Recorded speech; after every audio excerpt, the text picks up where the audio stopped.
Number 1 ದಿನಪತ್ರಿಕೆ ವಿಜಯವಾಣಿಯಲ್ಲಿ ಪ್ರಕಟವಾಗಿರುವ ಈ ದಿನದ ಮಹತ್ವದ ಸುದ್ದಿಗಳನ್ನೊಮ್ಮೆ ನೋಡಿ ಬರೋಣ.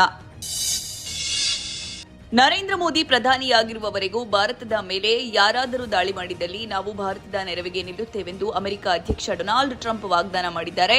ಫ್ರಾನ್ಸ್ನಲ್ಲಿ ನಡೆಯುತ್ತಿರುವ G7 ಶೃಂಗಸಭೆಯಲ್ಲಿ 16 ತಿಂಗಳ ಬಳಿಕ ಮುಖಾಮುಖಿಯಾದ ಮೋದಿ ಹಾಗೂ ಟ್ರಂಪ್ ಸುದೀರ್ಘವಾಗಿ ದ್ವಿಪಕ್ಷೀಯ ಮಾತುಕತೆ ನಡೆಸಿದ್ರು. ಈ ಸುದ್ದಿಗೆ ಮುಖಪುಟ ನೋಡಿ. ವಿಧಾನ ಪರಿಷತ್ನ 7 ಸ್ಥಾನಗಳ ಚುನಾವಣೆ ಗುರುವಾರ ನಡೆಯಲಿದ್ದು 3 ಪ್ರಮುಖ ಪಕ್ಷಗಳ ವಿಭಿನ್ನ ತಂತ್ರಗಾರಿಕೆ ಗಮನ ಸೆಳೆದಿದೆ. ಕೊನೆಯ ಕ್ಷಣದವರೆಗೂ ತಮ್ಮ ಕಾರ್ಯತಂತ್ರದ ಗೌಪ್ಯತೆ ಕಾಪಾಡಿಕೊಳ್ಳಲು ಕಾಂಗ್ರೆಸ್, ಬಿಜೆಪಿ ಹಾಗೂ ಜೆಡಿಎಸ್ ನಿರ್ಧರಿಸಿರುವುದರಿಂದ ಕದನ ಕುತೂಹಲ ಗರಿಷ್ಠ ಮಟ್ಟಕ್ಕೆ ತಲುಪಿದ್ದು ಫಲಿತಾಂಶದ ಮೇಲೆ ಎಲ್ಲರ ಕಣ್ಣು ನೆಟ್ಟಿದೆ. ಈ ಸುದ್ದಿಗೆ ಇಂದಿನ ಸಂಚಿಕೆ ಓದಿ. ಜಯದೇವ ಹೃದ್ರೋಗ ಆಸ್ಪತ್ರೆಯಲ್ಲಿ 24 ಗಂಟೆಗಳ ಅವಧಿಯಲ್ಲಿ 11 ರೋಗಿಗಳು ಮೃತಪಟ್ಟ ಬೆನ್ನಲ್ಲೇ ಸಾರ್ವಜನಿಕರ ಆಕ್ರೋಶ ಭುಗಿಲೆದ್ದಿದೆ.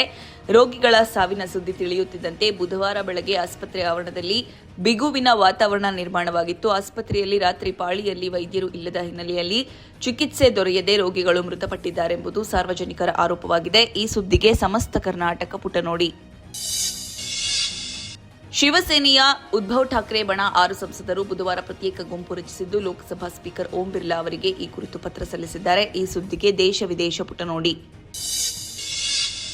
ಇರಾನ್ ಜೊತೆಗಿನ ಶಾಂತಿ ಒಪ್ಪಂದ ಇನ್ನೂ ಅಂತಿಮವಾಗಿಲ್ಲ. ಒಂದು ವೇಳೆ ಒಪ್ಪಂದದ ಷರತ್ತುಗಳು ನನಗೆ ಇಷ್ಟವಾಗದಿದ್ದರೆ ಅಥವಾ ಇರಾನ್ ತನ್ನ ಹಳೆ ಚಳಿ ಮುಂದುವರೆಸಿದರೆ ಮತ್ತೆ ಆ ದೇಶದ ಮೇಲೆ ಬಾಂಬ್ ದಾಳಿ ಮಾಡುತ್ತೇವೆ ಎಂದು ಅಮೆರಿಕ ಅಧ್ಯಕ್ಷ ಡೊನಾಲ್ಡ್ ಟ್ರಂಪ್ ಎಚ್ಚರಿಕೆ ನೀಡಿದ್ದಾರೆ. ಈ ಸುದ್ದಿಗೆ ಇಂದಿನ ಸಂಚಿಕೆ ಓದಿ. ಕೇಂದ್ರ ಸರ್ಕಾರದ ಪಿಎಂ ಗತಿ ಶಕ್ತಿ ಮಾದರಿಯಲ್ಲೇ ರಾಜ್ಯದಲ್ಲೂ ಮೂಲಸೌಕರ್ಯ ಯೋಜನೆಗಳ ತ್ವರಿತ ಅನುಷ್ಠಾನಕ್ಕಾಗಿ ಪ್ರತ್ಯೇಕ ಮತ್ತು ಬಲಿಷ್ಠ ವ್ಯವಸ್ಥೆ ರೂಪಿಸಲು ಸಿಎಂ ಡಿಕೆ ಶಿವಕುಮಾರ್ ಮುಂದಾಗಿದ್ದಾರೆ. ಈ ಸುದ್ದಿಗೆ ಸಮಸ್ತ ಕರ್ನಾಟಕ ಪುಟ ನೋಡಿ.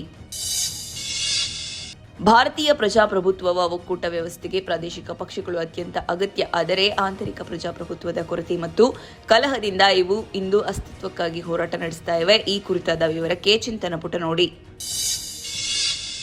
ರಾಜ್ಯದಲ್ಲಿ ಬೇರೂರಿರುವ ಪ್ರಾದೇಶಿಕ ಅಸಮತೋಲನ ನಿವಾರಣೆಗಾಗಿ ಅನುದಾನ ಹಂಚಿಕೆ ಮಾಡಲು ಇನ್ನು ಮುಂದೆ ಸರ್ಕಾರ ಪ್ರೊಫೆಸರ್ ಎಂ ಗೋವಿಂದರಾವ್ ವರದಿಯನ್ನು ಅನುಸರಿಸಲಿದೆ.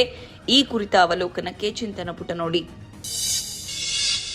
ಪ್ರವಾಸಿ ಅಫ್ಘಾನಿಸ್ತಾನದ ವಿರುದ್ಧ 2ನೇ ಪಂದ್ಯವನ್ನು 170 ರನ್ಗಳಿಂದ ಗೆಲ್ಲುವ ಮೂಲಕ ಭಾರತ ಬುಧವಾರ ಸರಣಿ ವಶಪಡಿಸಿಕೊಂಡಿತ್ತು. ಈ ಸುದ್ದಿಗೆ ಕ್ರೀಡಾಪುಟ ನೋಡಿ. ಕನ್ನಡದ Sajani Krishna, mass leader, Navagraha, the devil ಜೊತೆಗೆ ತಮಿಳು ತೆಲುಗಿನಲ್ಲೂ ಮಿಂಚಿರುವ ನಟಿ ಶರ್ಮಿಳಾ ಮಾಂಡ್ರೆ ಸಪ್ತಪದಿ ತುಳಿಯಲು ಸಜ್ಜಾಗಿದ್ದಾರೆ. ಈ ಸುದ್ದಿಗೆ ಉಲ್ಲಾಸ ನಮಸ್ತೆ ಬೆಂಗಳೂರು ನೋಡಿ. ಇವಿಷ್ಟೇ ಅಲ್ಲ, ಮುಂಜಾನೆ ಮಾತು, ಅಂತರಂಗ, ಭವಿಷ್ಯ, ಮನೋವಿಕಾಸದ ಕಾಲಂಗಳು, ಕ್ರೀಡೆ, ಸಿನಿಮಾ, ದೇಶ ವಿದೇಶಗಳ ಭರಪೂರ ಸುದ್ದಿಗಳ ವಿಶೇಷಗಳಿಗಾಗಿ ವಿಜಯವಾಣಿ ಓದಿ.